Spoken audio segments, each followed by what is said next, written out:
What happens when you buy an old, apparently charming house, only to find the floors are slanted, the doors won't close, and the cracks keep reappearing no matter how many times you patch them?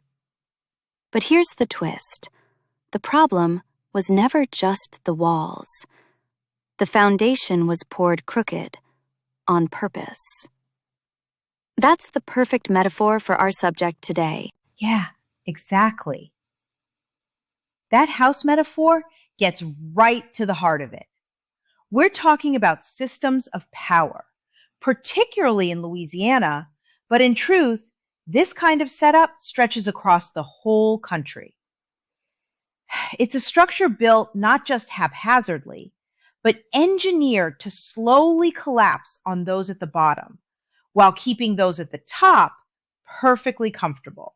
And that's where the term Ancien Régime, or the Old Order, comes in.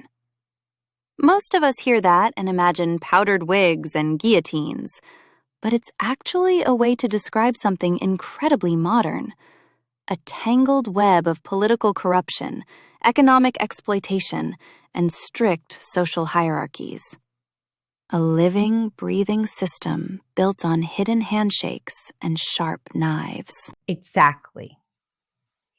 The most chilling part about this investigation into Louisiana's power structures, and honestly, most of our American institutions, is realizing that it isn't just about a couple of isolated incidents or a few corrupt politicians.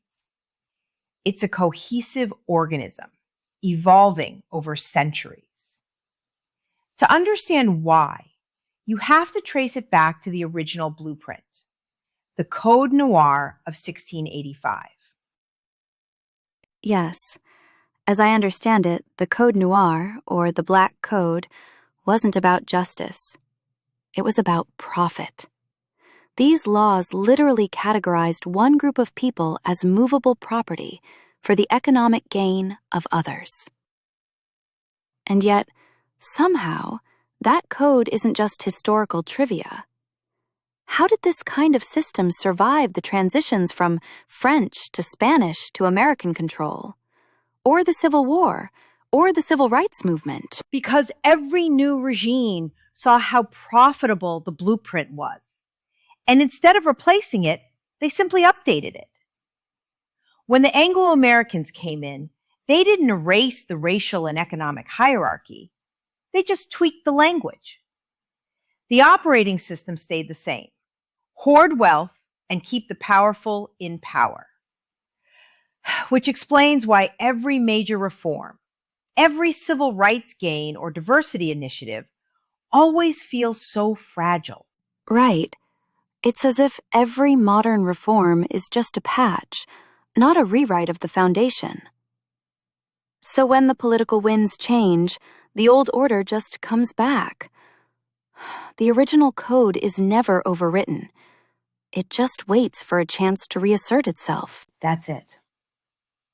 You can't fix a rotten foundation with a cosmetic patch, especially when the patches themselves are laced with poison. And this isn't just about laws on paper. These systems have shape and texture in people's everyday lives. Acadian Louisiana, for example, is famous for its matriarchal, community-centric culture.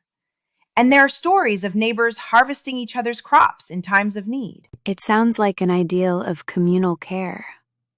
But how does such a nurturing culture exist within an extractive, patriarchal system? Because that warmth was actually co-opted to serve the dominant order.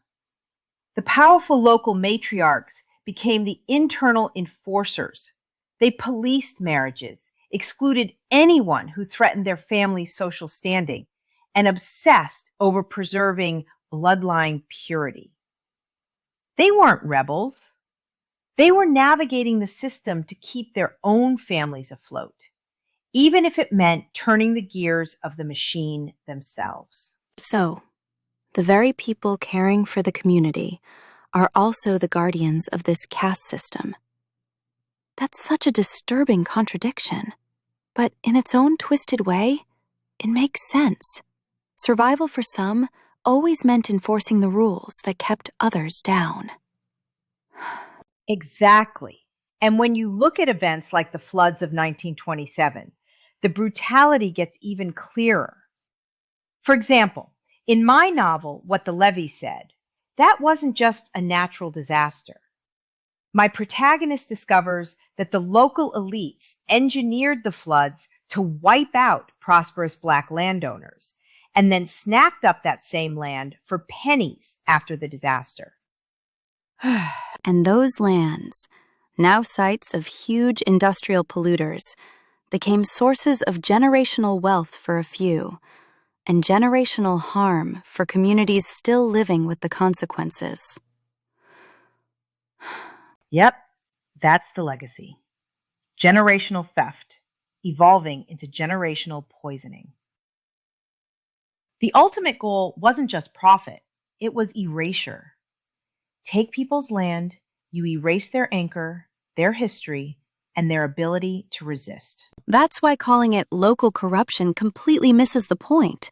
It suggests a glitch in an otherwise fine system, when really, the whole machine was built this way from the start. Absolutely. And that's why deep investigations like this one are so vital. They help us see the structure, not just the symptoms. Once you see the foundation, you can never go back. You inherit the blueprint, which is a heavy burden, but also the first tool for real change. Because once you see the fatally flawed foundation, you stop believing a coat of paint is all you need. Facing that is uncomfortable, but necessary. So maybe the question we should all leave with is, do we keep patching the cracks? Or do we start digging at the floorboards? It's the only way forward. Start questioning the foundation, and maybe, just maybe, we'll begin to rebuild it right. That's all for today. Until next time, keep asking questions and don't be afraid to look beneath the surface.